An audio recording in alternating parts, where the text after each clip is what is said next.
Hey guys, what's up? In this tutorial video I will explain to you how to save your documents in Google Docs, so let's get started.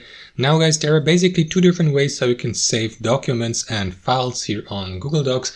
The first option would be to simply make a change to your text, like for example, let me make a little change by adding extra space here below introduction, and as you can see here in the top left corner, that change has been saved automatically, but only to the Google Drive cloud here and not on your computer. To download and to save your document from Google Docs on your computer, simply click on File here in the top left corner, select Download from that drop-down menu, and next here to the right, simply select your output file format, like for example Docs or PDF or TXT. You can export your document even in HTML format as a web page. So simply select your output file format, wait for the download to be finished, and there you go, your document has been successfully saved on your computer, and that's basically it. Thanks for watching and have a fantastic day.